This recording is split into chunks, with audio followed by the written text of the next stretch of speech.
ನಮಸ್ಕಾರ, ಶುಭ ದಿನ. ದಶಮ ಸಂಭ್ರಮದ ಆವಿಷ್ಕಾರ ಯೋಗ ಅರ್ಪಿಸುವ ಯೋಗಾರೋಗ್ಯ ಜ್ಞಾನಾಮೃತ ಕಾರ್ಯಕ್ರಮದ 11ನೇ ದಿನದ ಕಾರ್ಯಕ್ರಮಕ್ಕೆ ನಿಮಗೆಲ್ಲರಿಗೂ ಆತ್ಮೀಯವಾದಂತಹ ಸ್ವಾಗತ.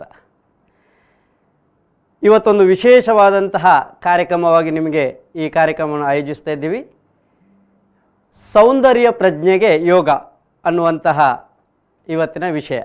ಇವತ್ತು ಯಾವುದೇ ಅತಿಥಿಯೊಟ್ಟಿಗೆ ಸಂವಾದ ಇರುವುದಿಲ್ಲ, ಪ್ರಾಕ್ಟಿಕಲ್ ಆಗಿ ನಾವು ಇವತ್ತು ಅಭ್ಯಾಸವನ್ನು ನೋಡಲಿಕ್ಕಿದ್ದೀವಿ. ಇವತ್ತಿನ ಅತಿಥಿಗಳನ್ನು ಇವತ್ತು ಯೋಗಾಸನವನ್ನು ಮಾಡಿ ತೋರಿಸಲಿಕ್ಕೆ ಇರುವಂತಹ ಅತಿಥಿಗಳನ್ನು ನಾನು ಪರಿಚಯಿಸುವಂಥದ್ದು ನನ್ನ ವೃತ್ತಿ ಧರ್ಮ. ನಮ್ಮೊಟ್ಟಿಗಿರುವವರು ಶ್ರೀಮತಿ ಶುಭ KH, ಸರ್ಕಾರಿ ಪ್ರಥಮ ದರ್ಜೆ ಕಾಲೇಜಿನ ದೈಹಿಕ ಶಿಕ್ಷಣ ನಿರ್ದೇಶಕರಾಗಿ ಮುಡಿಪು ಸರ್ಕಾರಿ ಪ್ರಥಮ ದರ್ಜೆ ಕಾಲೇಜಿನಲ್ಲಿ ವೃತ್ತಿಯನ್ನು ನಿರ್ವಹಿಸ್ತಿದ್ದಾರೆ. ಅವರನ್ನು ಈ ಕಾರ್ಯಕ್ರಮಕ್ಕೆ ನಾನು ಮೊದಲನೇದಾಗಿ ಸ್ವಾಗತಿಸ್ತಾ ಇದ್ದೀನಿ. ನಮ್ಮೊಟ್ಟಿಗಿರುವವರು ಇನ್ನೊಬ್ಬರು ಇವತ್ತು ಅತಿಥಿ ಶ್ರೀಮತಿ ಸುಷ್ಮಾ ಮನೋಜ್, ಮಾನವ ಸಂಪನ್ಮೂಲ ಅಭಿವೃದ್ಧಿಗೆ ಸಂಬಂಧಪಟ್ಟಾಗಿ ವಿಶೇಷ ತರಬೇತಿ ನೀಡ್ತಿರುವಂತಹ ವೃತ್ತಿಪರ ಪ್ರೊಫೆಷನ್ ಅವರದು. ಅವರನ್ನು ಸಹ ಈ ಕಾರ್ಯಕ್ರಮಕ್ಕೆ ಹೃತ್ಪೂರ್ವಕವಾಗಿ ಸ್ವಾಗತಿಸ್ತಾ ಇದ್ದೀನಿ. ಇವತ್ತಿನ ಕಾರ್ಯಕ್ರಮದ ಬಗ್ಗೆ ನಾನು ಹೆಚ್ಚು ಪೀಠಿಕೆ ಹಾಕೋದಿಲ್ಲ, ಆದರೆ ಸೌಂದರ್ಯ ಅನ್ನುವಂಥದ್ದು ಪ್ರತಿಯೊಬ್ಬರಲ್ಲಿ ಇರಬೇಕಾದಂತಹ ಪ್ರಜ್ಞೆ. ಅದು ಚಿಕ್ಕ ಮಗುವಿನಿಂದ ಹಿಡಿದು ಜೀವನದ ಕೊನೆಯ ತನಕ ಪ್ರತಿಯೊಬ್ಬರು ಆಶಿಸುವಂತಹ ಒಂದು ಬಹಳ ಮುಖ್ಯವಾದಂತಹ ಅಂಶ. ಅದಕ್ಕೋಸ್ಕರ ನಾವು ಕೋಟ್ಯಾಂತರ ರೂಪಾಯಿ ಬಂಡವಾಳ ಹೂಡಿ ಅದರ ಸೌಂದರ್ಯ ವೃದ್ಧಿಗೋಸ್ಕರ ಮಾಡುವಂಥ ಹಲವಾರು ವ್ಯವಸ್ಥೆಗಳು ನಮ್ಮಲ್ಲಿದೆ. ಅದರ ಮಧ್ಯದಲ್ಲಿ ಯೋಗಾಭ್ಯಾಸ ಯಾವ ರೀತಿ ನಮ್ಮಲ್ಲಿ ಸೌಂದರ್ಯ ಪ್ರಜ್ಞೆಯನ್ನು ಬೆಳೆಸ್ಬೋದು, ಯೋಗಾಭ್ಯಾಸದ ಮುಖಾಂತರ ನಮ್ಮ ಜೀವನದ ಯಾವ ಹಂತದಲ್ಲಿ ನಮ್ಮ ಸೌಂದರ್ಯವನ್ನು ಚೆನ್ನಾಗಿ ಕಾಪಾಡಿಕೊಳ್ಬೋದು ಅನ್ನುವಂತಹ ವಿಶ್ಲೇಷಣೆಯೊಂದಿಗೆ ಇವತ್ತು ನಾವು ನೇರವಾಗಿ ಈಗ ಅಭ್ಯಾಸಕ್ಕೆ ಹೋಗುವ. ಪ್ರಾರಂಭದಲ್ಲಿ ನಮ್ಮೊಟ್ಟಿಗೆ ನಾವು ಈಗ ಕಾಣುವಂತಹ ಆಸನದ ಹೆಸರು ಸ್ವಸ್ತಿಕಾಸನ ಅಂತೇಳಿ. ನಾನು ಪ್ರಾರಂಭದ ದಿವಸದಲ್ಲಿದ್ದೀವಿ. ಯೋಗಾಭ್ಯಾಸ ರಿಲ್ಯಾಕ್ಸ್ನಿಂದ ಪ್ರಾರಂಭ ಮಾಡಿ ಸ್ವಸ್ತಿಕಾಸನದಲ್ಲಿ ಕೂತ್ಕೊಳ್ಬೇಕು. ಸ್ವಸ್ತಿಕಾಸನ ಮಾಡ್ತಾ ಮಾಡ್ತಾ ಮನಸ್ಸನ್ನು ಪ್ರಶಾಂತಗೊಳಿಸಬೇಕು. ಪ್ರಶಾಂತವಾದ ಮನಸ್ಸಿನಲ್ಲಿ ಸಂಕಲ್ಪವನ್ನು ಮಾಡಿಕೊಳ್ಬೇಕು. ನಾನು ಯಾವ ಉದ್ದೇಶಕ್ಕೋಸ್ಕರ ಯೋಗಾಭ್ಯಾಸ ಮಾಡ್ತಾ ಇದ್ದೀನಿ ಅನ್ನುವಂಥ ಸಂಕಲ್ಪವನ್ನು ಮಾಡಿಕೊಂಡು ಮತ್ತೆ ಅಭ್ಯಾಸವನ್ನು ಶುರು ಮಾಡಬೇಕು. ಯಾಕೆಂತ ಹೇಳಿದರೆ ನಮ್ಮಲ್ಲಿ ಸೌಂದರ್ಯ ಪ್ರಜ್ಞೆ ಅನ್ನುವಂಥದ್ದು ಒಂದು ದಿವಸಕ್ಕೆ ಸೀಮಿತವಾಗಿರದೆ ಜೀವನ ಪರ್ಯಂತ ನನ್ನ ದೇಹದಲ್ಲಿ ಮನಸ್ಸಿನಲ್ಲಿ ಒಂದು ರೀತಿ ಆಂತರಿಕ ಸೌಂದರ್ಯ ಮತ್ತು ಬಾಹ್ಯ ಸೌಂದರ್ಯವನ್ನು ಕಾಪಾಡ್ತೀನಿ ಅನ್ನುವಂತಹ ಸಂಕಲ್ಪನು ನಮ್ಮ ಯೋಗಾಭ್ಯಾಸದಲ್ಲಿರಬೇಕು. ಅದಕ್ಕೋಸ್ಕರ ಪ್ರಾರಂಭದಲ್ಲಿ ಸ್ವಸ್ತಿಕಾಸನವನ್ನು ಮಾಡಬೇಕು. ಸ್ವಸ್ತಿಕಾಸನ ಆದ ನಂತರ ಕಪಾಲಭಾತಿ ಮಾಡಬೇಕು. ಕಪಾಲಭಾತಿ ಇವತ್ತು ಮಾಡಿ ತೋರಿಸಿದ್ರು, ಆಲ್ರೆಡಿ ನಿಮಗೆ ಮಾಡಿ ಗೊತ್ತಿದೆ, ನಮ್ಮ ಕಾರ್ಯಕ್ರಮದ ಗಮನಿಸಿದೆ. ಯಾಕೆಂತೇಳಿದ್ರೆ ಕಪಾಲಭಾತಿ ಹೆಸರು ಸೂಚಿಸುವ, ಕಪಾಲ ಅಂತ ಹೇಳಿದರೆ ಸ್ಕಲ್, ತಲೆಯ ಬುರುಡೆ ಅಂತ ಕರೀತೀವಿ. ಭಾತಿ ಅಂತ ಹೇಳಿದರೆ ಶೈನ್, ಚರಿಷ್ಮಾ, ತೇಜಸ್ಸು. ನಮ್ಮ ಮುಖದಲ್ಲಿ ಒಳ್ಳೆಯ ತೇಜಸ್ಸು ಬರಬೇಕಾದ್ರೆ, ಹೊಳಪು ಇರಬೇಕಾದ್ರೆ ನಾವು ಡೈಲಿ ಕಪಾಲಭಾತಿ ಮಾಡಬೇಕು. ಕಪಾಲಭಾತಿ ಮಾಡಿದ ವ್ಯಕ್ತಿ ಹತ್ರ ಯಾವತ್ತೂ ಮುಖ ಡಲ್ ಆಗಲಿಕ್ಕೆ ಸಾಧ್ಯ ಆಗಲ್ಲ. ಅದು 30 ವರ್ಷ ಆಗಿರ್ಬೋದು, 60 ವರ್ಷ ಆಗಿರ್ಬೋದು, 90 ವರ್ಷ ಆಗಿರ್ಬೋದು. ಚೇರ್ಫುಲ್ನೆಸ್, ಅವರ ಮುಖದಲ್ಲಿ ಯಾವತ್ತೂ ತೇಜಸ್ಸಿರುತ್ತೆ. ಆ ತೇಜಸ್ಸಿಗೆ ನಮಗೆ ಬೇರೆ ಯಾವುದೇ ಆಲ್ಟರ್ನೇಟಿವ್ ವ್ಯವಸ್ಥೆ ಇಲ್ಲ.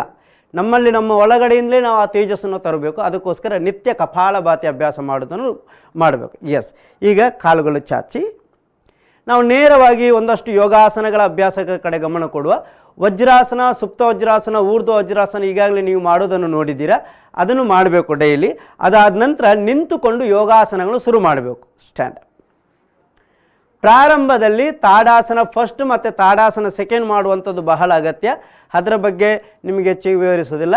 ಈಗ ಸೂರ್ಯ ನಮಸ್ಕಾರ, ಸೌಂದರ್ಯ ಪ್ರಜ್ಞೆಗೆ ಇರುವಂತಹ ಒಂದು ಅದ್ಭುತವಾದ ಅಭ್ಯಾಸ ಸೂರ್ಯ ನಮಸ್ಕಾರ. ಯಾಕೆ ಅಂತ ಹೇಳಿದರೆ ಸೂರ್ಯ ನಮಸ್ಕಾರ ನಮ್ಮ ದೇಹದ ಕ್ಯಾಲರಿ ಬರ್ನ್ ಮಾಡುತ್ತೆ.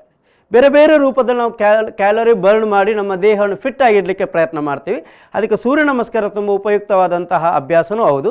ಇವತ್ತು ನಿಮಗೆ 17 ವಿನ್ಯಾಸದ ಸೂರ್ಯ ನಮಸ್ಕಾರವನ್ನು ನಿಮಗೆ ಮಾಡಿ ತೋರಿಸ್ತಾ ಇದ್ದಾರೆ. 17 ವಿನ್ಯಾಸ, ಅದರ ಮೊದಲು 9 ವಿನ್ಯಾಸದ ಸೂರ್ಯ ನಮಸ್ಕಾರ ಮಾಡಬೇಕು, ಮತ್ತು 17 ವಿನ್ಯಾಸಕ್ಕೆ ಹೋಗಬೇಕು. ಈಗ 17 ವಿನ್ಯಾಸದ ಸೂರ್ಯ ನಮಸ್ಕಾರ ನಾವು ಗಮನಿಸೋ. ಮೊದಲಿಗೆ ನಮಸ್ಕಾರ ಸ್ಥಿತಿ. ಇಲ್ಲಿ ಕೈಗಳು ಜೋಡಿಸಿ ಕಣ್ಣುಗಳನ್ನು ಮುಚ್ಚಿ ಉಸಿರಾಟವನ್ನು ಗಮನಿಸಬೇಕು. ಪ್ರಶಾಂತವಾದ ಮನಸ್ಸಿನಲ್ಲಿ ಸೂರ್ಯನನ್ನು ಸ್ಮರಿಸುತ್ತಾ, ಸೂರ್ಯನಿಗೆ ವಂದಿಸುತ್ತಾ ಅಭ್ಯಾಸ ಪ್ರಾರಂಭ ಮಾಡಬೇಕು. ಕೈಗಳನ್ನು ಕೆಳಗೆ ಬಿಡಬೇಕು. 1, ಶ್ವಾಸ ತೆಗೆದುಕೊಳ್ಳುತ್ತಾ ಕೈಗಳು ಮೇಲೆತ್ತಬೇಕು, ಮಂಡಿಗಳು ಬಗ್ಗಿಸಬೇಕು, ಅಂಗೈ ಜೋಡಿಸಬೇಕು, ಮೇಲೆ ನೋಡಬೇಕು. ಇಲ್ಲಿ ನೋಡಿ, ಮಂಡಿ ಸರಿ ಬಗ್ಗಬೇಕು, ಇದು ಬಹಳ ಮುಖ್ಯ. ಬೆನ್ನು ಸ್ಟ್ರೆಚ್ ಆಗ್ತದಾಗ. 2, ಮೇಲೆ ಬರಬೇಕು, ಶ್ವಾಸ ಬಿಡುತ್ತಾ ಮುಂದೆ ಬಗ್ಗಬೇಕು, ಅಂಗೈಗಳು ಪಾದದ ಪಕ್ಕದಲ್ಲಿ ಊರಬೇಕು, ತಲೆಯನ್ನು ಮಂಡಿಗೆ ತಾಗಿಸೋ ಪ್ರಯತ್ನ ಮಾಡಬೇಕು. ಇದು 2. 3, ಶ್ವಾಸ ತಗೊಳ್ತಾ ತಲೆ ಮೇಲೆ ಎತ್ತಬೇಕು, ಮೇಲೆ ನೋಡಬೇಕು. 4 ಶ್ವಾಸ ಬಿಡುತ್ತಾ ಜಂಪ್ ಮಾಡಬೇಕು, ಎರಡೂ ಕೈಗಳು ಊರಿ ಜಂಪ್ ಮಾಡಬೇಕು. 5 ಶ್ವಾಸ ತೆಗೆದುಕೊಳ್ಳುತ್ತಾ ತಲೆ ಭುಜ ಚೆಸ್ಟ್ ಮೇಲೆ ತರಬೇಕು. 6 ಶ್ವಾಸ ಬಿಡುತ್ತಾ ಸೊಂಟ ಮಂಡಿ ಮೇಲೆತ್ತಬೇಕು, ಕಾಲಿನ ಹಿಮ್ಮಡಿಗಳು ನೆಲಕ್ಕೆ ತಾಗಿಸಬೇಕು, ತಲೆ ಬಗ್ಗಿಸಬೇಕು, ಹೊಟ್ಟೆಯ ಕಡೆ ನೋಡಬೇಕು.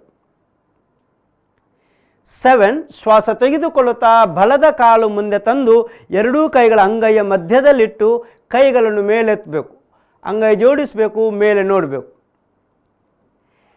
8 ಶ್ವಾಸ ಬಿಡುತ್ತಾ ಕೈಗಳು ಕೆಳಗಿಡಬೇಕು, ಕಾಲುಗಳು ಹಿಂದೆ ಕೊಂಡೋಗಬೇಕು. ಹಾಗೆ 9 ಶ್ವಾಸ ತೆಗೆದುಕೊಳ್ಳುತ್ತಾ ತಲೆ ಭುಜ ಚೆಸ್ಟ್ ಮೇಲೆ ತರಬೇಕು. 10 ಶ್ವಾಸ ಬಿಡುತ್ತಾ ಸೊಂಟ ಮಂಡಿ ಮೇಲೆ ಎತ್ತಬೇಕು, ಕಾಲು ಹಿಮ್ಮಡಿ ನೆಲಕ್ಕೆ ತಾಗಬೇಕು, ಹೊಟ್ಟೆಯ ಕಡೆ ನೋಡಬೇಕು. 11 ಶ್ವಾಸ ತೆಗೆದುಕೊಳ್ಳುತ್ತಾ ಬಲದ ಕಾಲು ಮುಂದೆ ತರಬೇಕು, ಎರಡೂ ಕೈಗಳ ಮಧ್ಯಕ್ಕೆ ಇಡಬೇಕು, ಮೇಲೆ ನೋಡಬೇಕು. 12 ಶ್ವಾಸ ಬಿಡುತ್ತಾ ಕೆಳಗೆ ಬರಬೇಕು, ಕಾಲು ಹಿಂದೆ ಕೊಂಡೋಗಬೇಕು. 13 ಶ್ವಾಸ ತೆಗೆದುಕೊಳ್ಳುತ್ತಾ ತಲೆ ಭುಜ ಚೆಸ್ಟ್ ಮೇಲೆ ತರಬೇಕು. 14 ಶ್ವಾಸ ಬಿಡುತ್ತಾ ಸೊಂಟ ಮಂಡಿ ಮೇಲೆತ್ತಿ ಕಾಲು ಹಿಮ್ಮಡಿ ನೆಲಕ್ಕೆ ತಾಗಿಸಿ ಹೊಟ್ಟೆಯ ಕಡೆ ನೋಡುತ್ತಾ 5 ಸಾರಿ ಉಸಿರಾಟ ಮಾಡಬೇಕು. ಪೂರ್ಣ ಪ್ರಮಾಣದಲ್ಲಿ ಶ್ವಾಸ ತಗೊಂಡು ಪೂರ್ಣ ಪ್ರಮಾಣದಲ್ಲಿ ಶ್ವಾಸ ಬಿಡಬೇಕು. ಹೊಟ್ಟೆ ಸರಿ ಕಾಂಟ್ರಾಕ್ಷನ್ ಮತ್ತು ಎಕ್ಸ್ಪ್ಯಾನ್ಷನ್ ಆಗ್ತದೆ. ಈ ವಿನ್ಯಾಸದಲ್ಲಿ ಚೆನ್ನಾಗಿ 5 ಸಾರಿ ಉಸಿರಾಟ ಮಾಡಬೇಕು.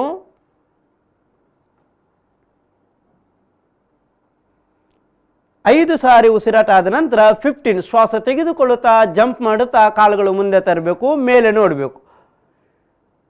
16 ಶ್ವಾಸ ಬಿಡುತ್ತಾ ತಲೆ ಬಗ್ಗಿಸಬೇಕು, ಮಂಡಿಗೆ ತಲೆ ತಾಗಿಸಬೇಕು. 17 ಶ್ವಾಸ ತೆಗೆದುಕೊಳ್ಳುತ್ತಾ ಕೈಗಳು ಮೇಲೆತ್ತಬೇಕು, ಕಾಲುಗಳು ಬಗ್ಗಿಸಬೇಕು, ಅಂಗೈ ಜೋಡಿಸಬೇಕು. ಮತ್ತೆ ಶ್ವಾಸ ಬಿಡುತ್ತಾ ಕೈಗಳು ಸೈಡಿಂದ ಕೆಳಗೆ ತರಬೇಕು. 17 ಸ್ಟೆಪ್ಸ್ ಸೂರ್ಯ ನಮಸ್ಕಾರ. ಪ್ರಾರಂಭದಲ್ಲಿ ನೇರವಾಗಿ ಯಾರು 17 ಸ್ಟೆಪ್ಸ್ ಪ್ರಯತ್ನ ಮಾಡಬೇಡಿ. ಮುನ್ನೆ ತೋರಿಸಿದಂತಹ 9 ವಿನ್ಯಾಸ ಸೂರ್ಯ ನಮಸ್ಕಾರ ಮಾಡಿ ಮತ್ತೆ ಅದರಲ್ಲಿ ಪರಿಪೂರ್ಣತೆ ಆದ ನಂತರ 17 ಸ್ಟೆಪ್ ಸೂರ್ಯ ನಮಸ್ಕಾರ ಮಾಡಬೇಕು. ಯಾಕೆ ಅಂತ ಹೇಳಿದರೆ 17 ಸ್ಟೆಪ್ ಸೂರ್ಯ ನಮಸ್ಕಾರ ದೇಹದ ಫ್ಲೆಕ್ಸಿಬಿಲಿಟಿಯನ್ನು ಇಂಪ್ರೂವ್ ಮಾಡ್ತಾ ಹೋಗ್ತದೆ, ದೇಹದಲ್ಲಿರುವಂಥ ಎಲ್ಲ ಮೂಮೆಂಟ್ಗಳು ಚೆನ್ನಾಗಿ ಆಗ್ತಾ ಹೋಗ್ತದೆ, ದೇಹಕ್ಕೆ ಮ್ಯಾಕ್ಸಿಮಮ್ ಕ್ಯಾಲೋರಿ ಬರ್ನ್ ಆಗ್ತಾ ಹೋಗ್ತದೆ, ಸ್ವೆಟ್ಟಿಂಗ್ ಆಗಲಿಕ್ಕೆ ಪ್ರಾರಂಭ ಆಗುತ್ತೆ. ನಾವು ಜಿಮ್ಮಲ್ಲಿ ಆಗಿರ್ಬೋದು ಬೇರೆ ಯಾವುದೋ ವ್ಯಾಯಾಮ ಕ್ರಮದಲ್ಲಿ ದೇಹವನ್ನು ಸ್ವೆಟ್ ಮಾಡಿದಾಗೆ ಈ ಸೂರ್ಯ ನಮಸ್ಕಾರ ದೇಹಕ್ಕೆ ಒಳ್ಳೆ ಸ್ವೆಟ್ ಆಗ್ತದೆ. ದೇಹದ ಒಂದು ರೀತಿಯ ಸೌಂದರ್ಯ ವೃದ್ಧಿಸೋದ್ರಲ್ಲಿ ಈ ಅಭ್ಯಾಸ ತುಂಬ ಉಪಯುಕ್ತವಾದಂಥ ಅಭ್ಯಾಸ. ಇದು ಆದ ನಂತರ ತ್ರಿಕೋಣಾಸನ, ಪಾರ್ಶ್ವಕೋಣಾಸನ ಅಭ್ಯಾಸ ಮಾಡಬೇಕು, ಮತ್ತು ವೀರಭದ್ರಾಸನ ಮಾಡಬೇಕು. ಈಗ ವೀರಭದ್ರಾಸನ ಮಾಡಿ ತೋರಿಸ್ತಾರೆ. ಮ್ಯಾಟಿನ ಎಡಬದಿಗೆ ನಿಂತ್ಕೊಳ್ಬೇಕು, ಆ ಕಡೆ ಮುಖ ಮಾಡಿ. ವೀರಭದ್ರಾಸನ ಫಸ್ಟ್ ಶ್ವಾಸ ತೆಗೆದುಕೊಳ್ಳುತ್ತಾ ಬಲದ ಕಾಲು ಬಲಬದಿಗೆ ತರಬೇಕು, ಕೈಗಳು ಭುಜದ ನೇರಕ್ಕೆ ತರಬೇಕು. ಶ್ವಾಸ ಬಿಡುತ್ತಾ ಬಲದ ಕಾಲಿನ ಪಾದ ತಿರುಗಿಸಬೇಕು. ಪೂರ್ತಿ ಶ್ವಾಸ ತಗೊಂಡು ಶ್ವಾಸ ಬಿಡುತ್ತಾ ಬಲದ ಕಾಲನ್ನು 90 ಡಿಗ್ರಿ ಆ್ಯಂಗಲ್ಗೆ ಬಗ್ಗಿಸಬೇಕು. Just bend your right knee up to 90 degree. ಬಲದ ಅಂಗೈ ನೋಡುತ್ತಾ 5 ಸಾರಿ ಉಸಿರಾಟ ಮಾಡಬೇಕು. ಬೇರೆ ಬೇರೆ ಸಂದರ್ಭದಲ್ಲಿ ದೇಹದ ಸ್ಟ್ರಕ್ಚರಲ್ಲಿ ವ್ಯತ್ಯಾಸ ಆಗ್ತದೆ. ಎಕ್ಸ್ಪೆಷಲಿ ಕಾಲಿನ ತೊಡೆಗಳು ತುಂಬಾ ತೋರಾಗ್ತಾ ಹೋಗ್ತದೆ. ಅದನ್ನು ಫಿಟ್ಟಾಗಿ ಇಟ್ಕೊಳ್ಳೋದಕ್ಕೆ ವೀರಭದ್ರಾಸನ ಫಸ್ಟ್ ಮತ್ತು ಸೆಕೆಂಡ್ ತುಂಬ ಉಪಯುಕ್ತವಾದಂಥ ಆಸನ. ಶ್ವಾಸ ತಗೊಳ್ತಾ ಮೇಲೆ ಬರಬೇಕು, ಕಾಲೆದುರು ಮುಖ ಮಾಡಬೇಕು, ಶ್ವಾಸ ಬಿಡುತ್ತಾ ಎಡದ ಕಾಲು ತಿರುಗಿಸಬೇಕು. ಪೂರ್ತಿ ಶ್ವಾಸ ತಗೊಂಡು ಶ್ವಾಸ ಬಿಡುತ್ತಾ ಎಡದ ಕಾಲು ಬಗ್ಗಿಸಬೇಕು 90 ಡಿಗ್ರಿ ಆ್ಯಂಗಲ್ಗೆ. ಎಡದ ಕೈಯನ್ನು ನೋಡುತ್ತಾ 5 ಸಾರಿ ಉಸಿರಾಟ ಮಾಡಬೇಕು. ಯೋಗಾಸನ ಮಾಡ್ತಾ ಮಾಡ್ತಾ ಹೋದಾಗ ದೇಹಕ್ಕೆ ಒಂದು ರೀತಿಯ ಶೇಪ್ ಬರ್ತಾ ಹೋಗ್ತದೆ. ಈವನ್ ಎಕ್ಸೆಸ್ ಎಲ್ಲಿಯಾದರೂ ಇದ್ದರೂ ಸಹ ನಮ್ಮ ಮಸಲ್ಸ್ಗಳಾಗಿರ್ಬೋದು, ಯಾವುದೇ ಭಾಗದಲ್ಲಿ ಎಕ್ಸೆಸ್ ಮಸಲ್ಸ್ ಇದ್ದರೆ ಅದನ್ನು ಸರಿಯಾದ ನಾರ್ಮಲ್ ರೇಂಜಿಗೆ ತರಲಿಕ್ಕೆ ಆಸನಗಳು ಸಹಾಯ ಮಾಡುತ್ತೆ. ಶ್ವಾಸ ತಗೊಳ್ತಾ ಮೇಲೆ ಬರಬೇಕು, ಕಾಲು ಎದುರುಮುಖ ಮಾಡಬೇಕು, ಶ್ವಾಸ ಬಿಡುತ್ತಾ ಬಲದ ಕಾಲನ್ನು ಎಡದ ಕಾಲಿಗೆ ಜೋಡಿಸಬೇಕು. ಇದು ವೀರಭದ್ರಾಸನ ಫಸ್ಟ್. ನಂತರ ವೀರಭದ್ರಾಸನ ಸೆಕೆಂಡ್ ಮಾಡಬೇಕು. ಎಕ್ಸ್ಪೆಷಲಿ ಈ 2 ಆಸನ ನಾನು ಯಾಕೆ ಹೇಳಿದ್ದೀನಿ ಅಂತ ಹೇಳಿದರೆ, ಎಷ್ಟೋ ಸಂದರ್ಭದಲ್ಲಿ ನಮ್ಮ ಬಾಡಿ ಸ್ಟ್ರಕ್ಚರ್ ಚೇಂಜ್ ಮಾಡೋದ್ರಲ್ಲಿ ಬಹಳ ಮುಖ್ಯವಾಗಿ ಪಾತ್ರ ವಹಿಸುವಂಥದ್ದು ಕಾಲಿನ ಮಾಂಸಖಂಡಗಳು. ಅದನ್ನು ಸರಿಯಾಗಿ ಪಳಗಿಸಬೇಕು. ವೀರಭದ್ರಾಸನ ಸೆಕೆಂಡ್. ಶ್ವಾಸ ತಗೊಳ್ತಾ ಬಲದ ಕಾಲು ಬಲಬದಿಗೆ ತರಬೇಕು, ಕೈಗಳು ಭುಜದ ನೇರಕ್ಕೆ ತರಬೇಕು. ಶ್ವಾಸ ಬಿಡುತ್ತಾ ಬಲದ ಕಾಲಿನ ಪಾದ ತಿರುಗಿಸಬೇಕು, ದೇಹವನ್ನು ಬಲಬದಿಗೆ ತಿರುಗಬೇಕು. ಟರ್ನ್ ಟು ರೈಟ್, ಈ ಕಡೆ ತಿರುಗಿ. ಪೂರ್ತಿ ಶ್ವಾಸ ತಗೊಂಡು ಶ್ವಾಸ ಬಿಡುತ್ತಾ ಬಲದ ಕಾಲು ಬಗ್ಗಿಸಬೇಕು 90 ಡಿಗ್ರಿಗೆ. ಕೈಗಳನ್ನು ಮೇಲೆತ್ತಬೇಕು. ಅಂಗೈಯನ್ನು ನೋಡುತ್ತಾ 5 ಸಾರಿ ಉಸಿರಾಟ ಮಾಡಿ. ಹೆಚ್ಚಿನ ಇಮೇಜ್, ಯೋಗಾಸನಗಳ ಇಮೇಜಿನಲ್ಲಿ ಈ ಆಸನ ಕಾಣಿಸ್ತಾ ಇರ್ತದೆ. ಪ್ರತಿಯೊಬ್ಬರು ಡೈಲಿ ಅಭ್ಯಾಸ ಮಾಡಿ. ಬಹಳ ಚೆನ್ನಾಗಿ ನಮ್ಮ ದೇಹದ ಎಕ್ಸ್ಪೆಷಲಿ ಕಾಲಿನ ಮಾಂಸಖಂಡಗಳು ಫಿಟ್ ಆಗಿರ್ತದೆ, ಟೈಟಾಗಿ, ಸ್ಟ್ರಾಂಗ್ ಆಗಿ, ಗಟ್ಟಿಯಾಗಿರ್ತದೆ. ಶ್ವಾಸ ತಗೊಳ್ತಾ ಮೇಲೆ ಬರಬೇಕು. ಕೈಗಳು ಭುಜದ ನೇರಕ್ಕೆ ತರಬೇಕು. ಕಾಲು ಎದುರು ಮುಖ ಮಾಡಬೇಕು. ಶ್ವಾಸ ಬಿಡುತ್ತಾ ಎಡದ ಕಾಲಿನ ಪಾದ ತಿರುಗಿಸಬೇಕು, ದೇಹ ತಿರುಗಿಸಬೇಕು ಎಡಬದಿಗೆ. ಪೂರ್ತಿ ಶ್ವಾಸ ತಗೊಂಡು ಶ್ವಾಸ ಬಿಡುತ್ತಾ ಎಡದ ಕಾಲು ಬಗ್ಗಿಸಬೇಕು, ಅಂಗೈ ಜೋಡಿಸಬೇಕು, ಮೇಲೆ ನೋಡಬೇಕು. ಯಾವಾಗಲೂ ಯಾವುದೇ ಯೋಗಾಸನ ಮಾಡಬೇಕಾದ್ರೂ ಎರಡೂ ಬದಿಯನ್ನು ಅಭ್ಯಾಸ ಮಾಡುವಂಥದ್ದು ಬಹಳ ಮುಖ್ಯ. ಶ್ವಾಸ ತೆಗೆದುಕೊಳ್ಳುತ್ತಾ ಮೇಲೆ ಬರಬೇಕು. ಕೈಗಳು ಭುಜದ ನೇರಕ್ಕೆ, ಕಾಲೆದುರು ಮುಖ ಮಾಡಿ. ಶ್ವಾಸ ಬಿಡುತ್ತಾ ಬಲದ ಕಾಲನ್ನು ಎಡದ ಕಾಲಿಗೆ ಜೋಡಿಸಬೇಕು. ಈ ರೀತಿ ವೀರಭದ್ರಾಸನ ಮಾಡಿ ಆದ ನಂತರ ಇನ್ನೆರಡು ಆಸನ ಮಾಡಬೇಕು. ಪಾದಂಗುಷ್ಟಾಸನ ಮತ್ತು ಪಾದಸ್ಥಾಸನ ಅಂತೇಳಿ ಎದುರು ಮುಖವಾಗಿ ನಿಲ್ಲಿ. ಇದು ಬಹಳ ಅಗತ್ಯವಾದ ಪ್ರಾಕ್ಟೀಸ್. ಯಾಕೆ ಅಂತ ಹೇಳಿದರೆ ಬ್ಯೂಟಿ ಅನ್ನುವಂಥದ್ದು ಕಾಣಿಸುವಂಥದ್ದು ನಮ್ಮ ಹೊಟ್ಟೆಯ ಸೈಜಿನ ಮೇಲೆ. 0 ಫಿಗರ್ ಅನ್ನುವಂಥದ್ದು ಪ್ರತಿಯೊಬ್ಬರು ಎಕ್ಸ್ಪೆಕ್ಟ್ ಮಾಡುವಂಥದ್ದು. ಎಸ್ಪೆಷಲಿ ಲೇಡೀಸಿಗೆ 0 ಫಿಗರ್ ಅಂತ ಹೇಳಿದರೆ ಆಸ್ತಿದ್ದ ಹಾಗೆ. ಅದನ್ನು ಪೂರೈಸಲಿಕ್ಕಿರುವಂತಹ ಅದ್ಭುತವಾದ ಯೋಗಾಸನನೇ ಪಾದಂಗುಷ್ಟಾಸನ ಮತ್ತು ಪಾದಸ್ಥಾಸನ. ಮೊದಲು ಸ್ಥಿತಿಯಲ್ಲಿ ನಿಂತುಕೊಳ್ಬೇಕು. ಶ್ವಾಸ ತೆಗೆದುಕೊಳ್ಳುತ್ತಾ ಬಲದ ಕಾಲು 1 ಪಾದ ದೂರ ಬಿಡಬೇಕು. ಶ್ವಾಸ ಬಿಟ್ಟು ಪೂರ್ತಿ ಶ್ವಾಸ ತಗೊಂಡು ಶ್ವಾಸ ಬಿಡುತ್ತಾ ಮುಂದೆ ಬಗ್ಗಿ ಕಾಲಿನ ಹೆಬ್ಬೆರಳುಗಳನ್ನ ಹಿಡ್ಕೊಳ್ಬೇಕು. ನೋಡಿ, ಕಾಲಿನ ಬೆರಳು ಗಟ್ಟಿಯಾಗಿ ಇಟ್ಕೊಂಡಿದ್ದಾರೆ. ಪೂರ್ತಿ ಶ್ವಾಸ ತಗೊಳ್ಬೇಕು. ಶ್ವಾಸ ಬಿಡುತ್ತಾ ಈಗ ಮುಂದೆ ಬಗ್ಬೇಕು. ಬಗ್ತಾ ಬಗ್ತಾ ಬಗ್ತಾ ಎರಡೂ ಕಾಲಿನ ಮಧ್ಯಕ್ಕೆ ತಲೆ ಹೋಗ್ತದೆ. ಹೊಟ್ಟೆ ಚಿಕ್ಕದಿದ್ದರೆ ಮಾತ್ರ ಹೋಗೋದು. ಆ ರೀತಿ ಆಗಬೇಕಾದ್ರೂ ದೊಡ್ಡ ಹೊಟ್ಟೆ ಇದ್ದವರು ಮಾಡ್ತಾ ಹೋದರೆ ಹೊಟ್ಟೆ ತನ್ನಿಂದ ಚಿಕ್ಕದಾಗ್ತಾ ಬರ್ತದೆ. ಈ ವಿನ್ಯಾಸದಲ್ಲಿ ಚೆನ್ನಾಗಿ ಉಸಿರಾಟ ಮಾಡಬೇಕು. 5 ಸಾರಿ ಉಸಿರಾಟ ಮಾಡಿ ಆದ ನಂತರ ಶ್ವಾಸ ತಗೊಳ್ತಾ ಮೇಲೆ ಬರಬೇಕು. ಕೈ ಬಿಡಬೇಕು, ಶ್ವಾಸ ಬಿಡಬೇಕು. ಶ್ವಾಸ ತಗೊಂಡು ಶ್ವಾಸ ಬಿಡುತ್ತಾ ಬಲದ ಕಾಲನ್ನು ಎಡದ ಕಾಲಿಗೆ ಜೋಡಿಸಬೇಕು. ಯೋಗಾಸನ ಮಾಡುವಾಗ ಸರಿಯಾದ ಉಸಿರಾಟ ಅಪ್ಲೈ ಮಾಡಿದರೆ ಮಾತ್ರ ಸ್ಟ್ರೆಚಿಂಗ್ ಜಾಸ್ತಿ ಆಗ್ತಾ ಹೋಗ್ತದೆ, ಪಾಶ್ಚರಿಗೆ ರೀಚ್ ಆಗಲಿಕ್ಕೆ ಸಾಧ್ಯ ಆಗ್ತದೆ. ಈಗ ಅದೇ ರೀತಿ ಇನ್ನೊಂದು ವಿನ್ಯಾಸ ಮಾಡಲಿಕ್ಕಿದೆ, ಪಾದ ಹಸ್ತಾಸನ. ಶ್ವಾಸ ತಗೊಳ್ತಾ ಬಲದ ಕಾಲು ಬಲಬದಿಗೆ 1 ಪಾದದಷ್ಟು ದೂರ ಬಿಡಬೇಕು.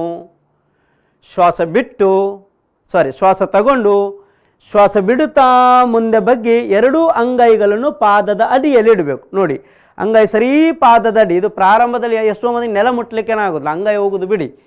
ಪೂರ್ತಿ ಶ್ವಾಸ ತಗೊಂಡು ತಲೆ ಮೇಲೆ ಎತ್ತಬೇಕು. ಆಗ ಬೆನ್ನು ಸ್ಟ್ರೆಚ್ ಆಗ್ತದೆ. ಈಗ ಸೊಂಟದಿಂದಲೇ ಬಗ್ತಾ ಹೋಗ್ಬೇಕು. ಶ್ವಾಸ ಬಿಡುತ್ತಾ ಬಗ್ತಾ ಬಗ್ತಾ ಬಗ್ತಾ ಎರಡೂ ಕಾಲಿನ ಮಧ್ಯಕ್ಕೆ ತಲೆ ಹೋಗುವ ಹಾಗೆ ಪ್ರಯತ್ನ ಮಾಡ್ತಾ ಹೋಗಬೇಕು.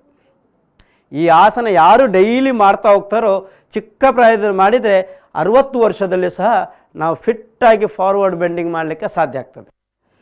5 ಸಾರಿ ಉಸಿರಾಟ ಆದ ನಂತರ ಶ್ವಾಸ ತೆಗೆದುಕೊಳ್ಳುತ್ತಾ ಮೇಲೆ ಬರಬೇಕು, ತಲೆ ಮೇಲೆ ಎತ್ತಬೇಕು.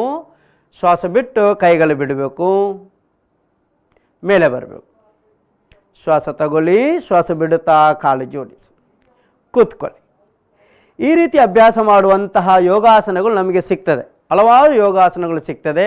ನಿಂತುಕೊಂಡು ಮಾಡಿದಾಗೆ ಕುಳಿತುಕೊಂಡು ಮೇಲ್ಮುಖವಾಗಿ ಮಲಗಿ ಕವಚಿ ಮಲಗಿ ಯೋಗಾಸನಗಳು ಮಾಡಬೇಕು, ಮತ್ತು ಪ್ರಾಣಾಯಾಮಗಳು ಮಾಡಬೇಕು. ಅದರ ಬಗ್ಗೆ ಇನ್ನೊಂದಷ್ಟು ಅಭ್ಯಾಸಗಳು ನಿಮಗೆ ಈಗ ಮಾಡಿ ತೋರಿಸಲಿಕ್ಕಿದ್ದಾರೆ. ಅದರ ಮಧ್ಯದಲ್ಲಿ ಒಂದು ಚಿಕ್ಕ ವಿರಾಮ.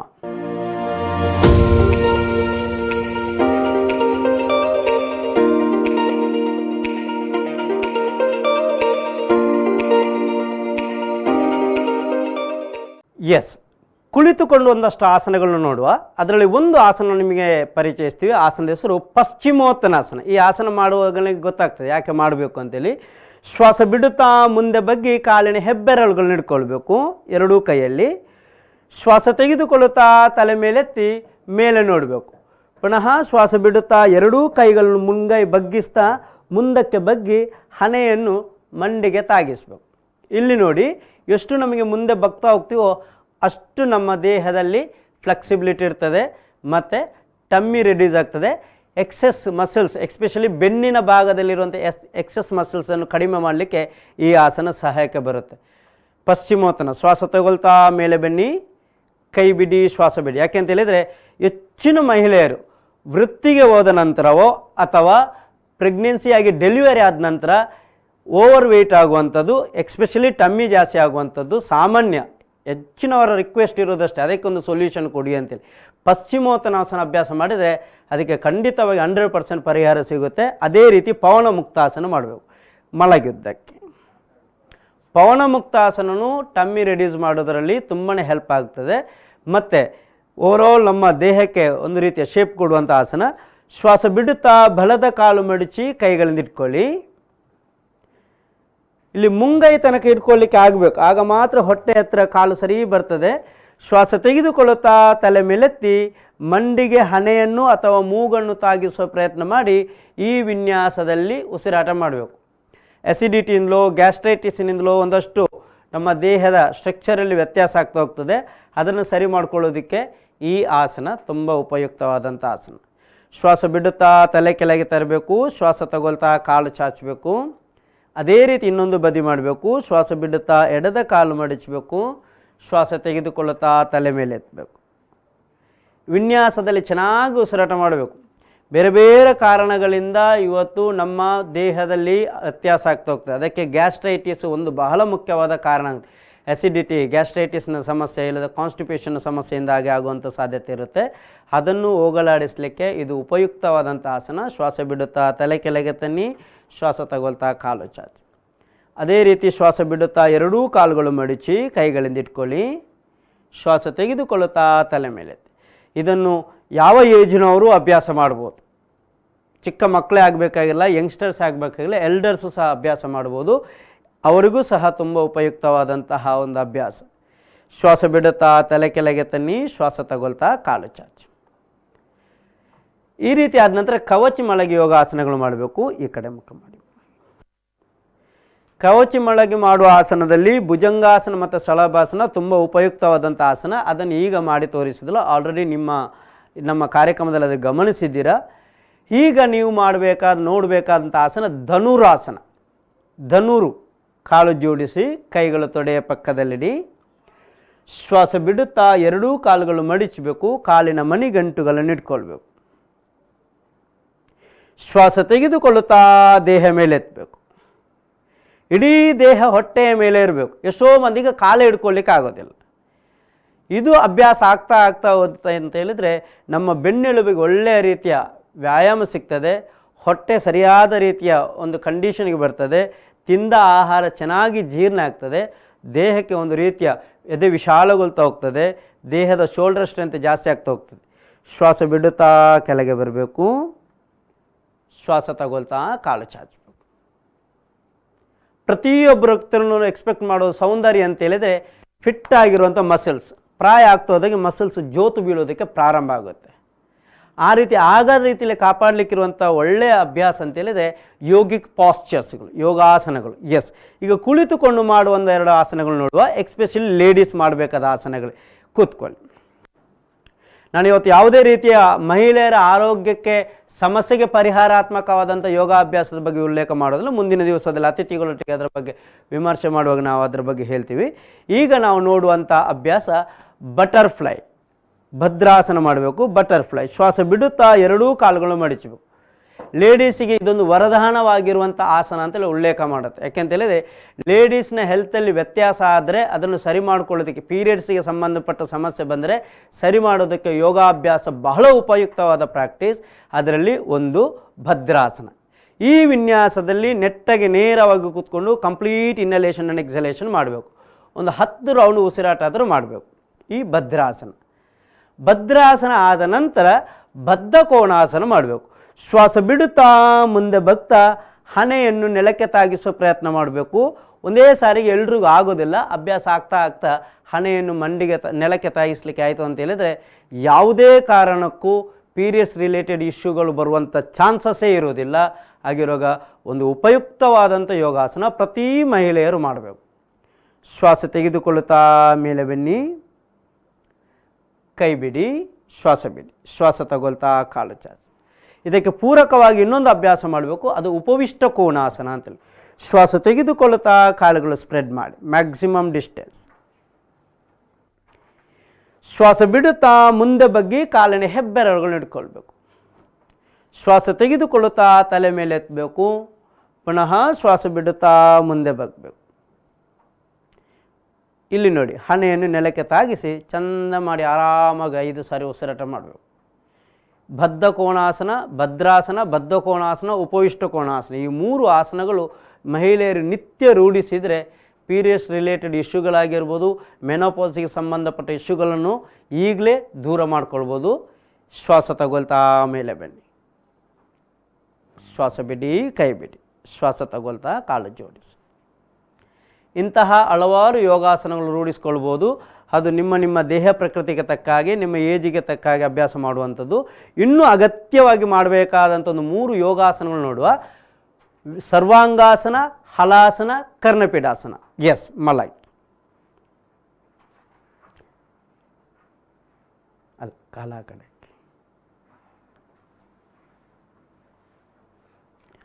ಈ ಆಸನಗಳು ಯಾಕೆ ಮಾಡಬೇಕಂತ ಹೇಳಿದರೆ, ಎಕ್ಸ್ಪೆಷಲಿ ಮಹಿಳೆಯರಲ್ಲಿ ಕಾಡುವಂಥ ಸಾಮಾನ್ಯ ಆರೋಗ್ಯ ಸಮಸ್ಯೆ ಥೈರಾಯ್ಡ್ ಪ್ರಾಬ್ಲಮ್, ಅದನ್ನು ದೂರ ಮಾಡೋದಕ್ಕೆ, ಬಂದರೆ ಸರಿ ಮಾಡ್ಕೊಳ್ಳೋದಕ್ಕೆ ಈ ಆಸನಗಳು ಸಹಾಯಕ ಬರುತ್ತೆ.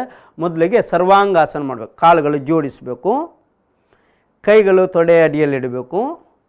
ಶ್ವಾಸ ತೆಗೆದುಕೊಳ್ಳುತ್ತಾ ಕಾಲು, ಸೊಂಟ, ಬೆನ್ನು ಮೇಲೆ ಎತ್ತಬೇಕು. ಪರ್ಪೆಂಡಿಕ್ಯುಲರ್, ಇಡೀ ದೇಹ 90 ಡಿಗ್ರಿ ಆ್ಯಂಗಲ್ಗೆ ಬರ್ತದೆ. ನೆನಪಿಟ್ಕೊಳ್ಳಿ, ಮುನ್ನೆ ವಿಪರೀತ ಕರಣಿ ನೋಡಿದ್ದೀವಿ. ಇದು ವಿಪರೀತ ಕರಣಿ ಅಲ್ಲ, ಇದು ಸರ್ವಾಂಗಾಸನ.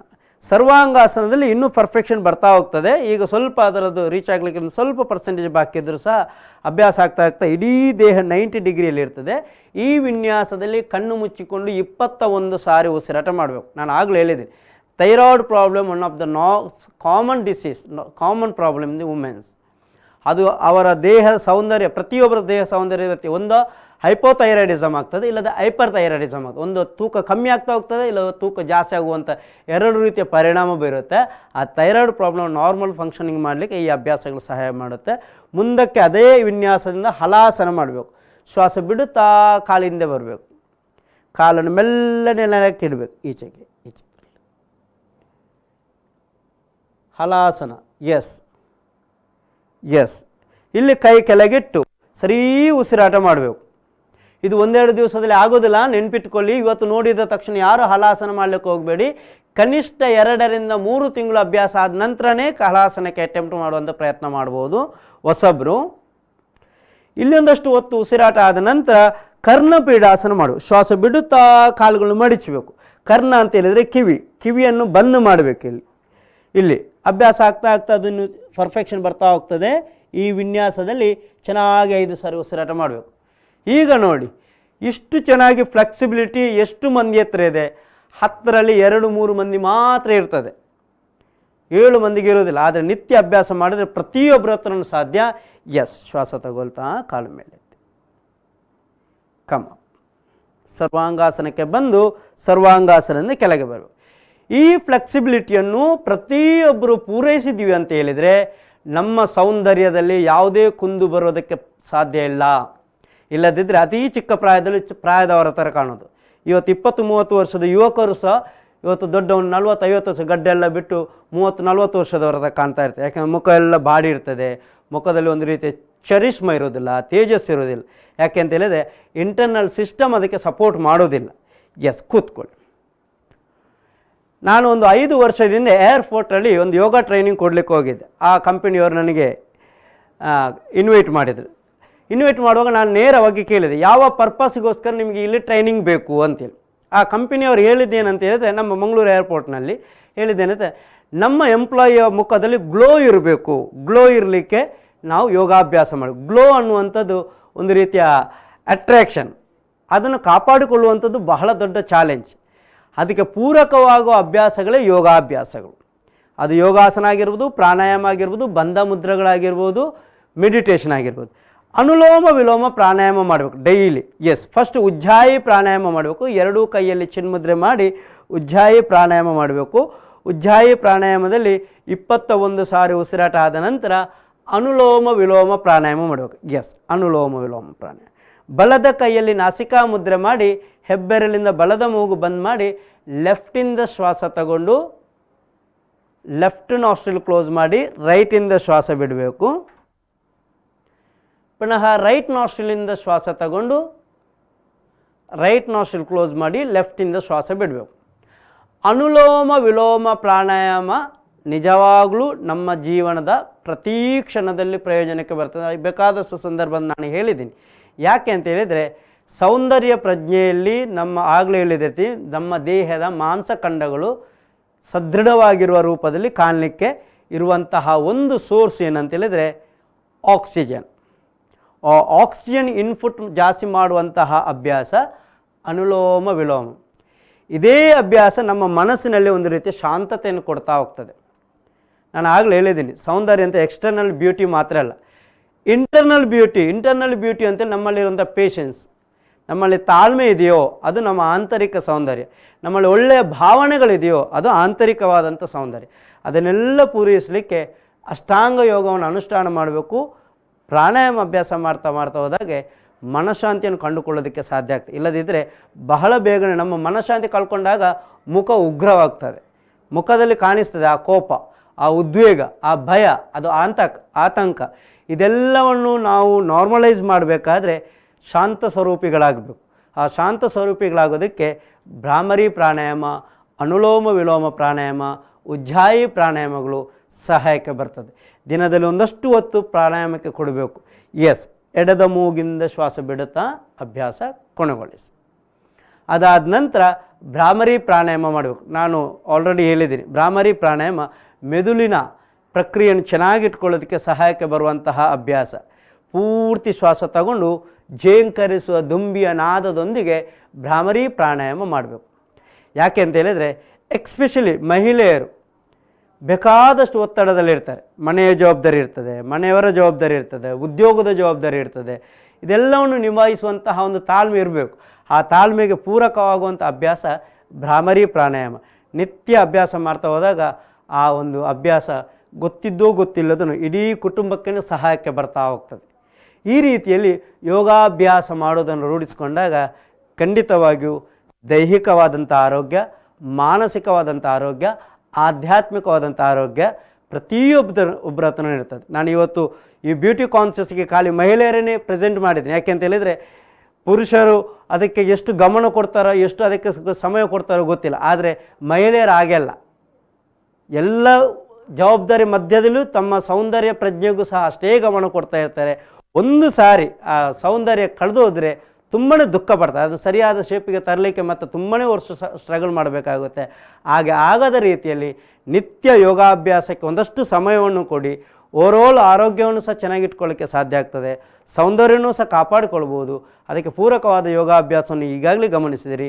ಮುಂದಿನ ದಿವಸದಲ್ಲಿ ಇಂತಹ ಅಭ್ಯಾಸವನ್ನು ನಿಮ್ಮ ದಿನಚರಿಯಾಗಿ ರೂಢಿಸಿಕೊಳ್ಳಿ ಅಂತ ಹೇಳ್ತಾ ಈ ಕಾರ್ಯಕ್ರಮವನ್ನು ಕೊನೆಗೊಳಿಸ್ತಿದ್ದೀವಿ. ಎಲ್ಲರಿಗೂ ಶುಭ ದಿನ. ಧನ್ಯವಾದಗಳು.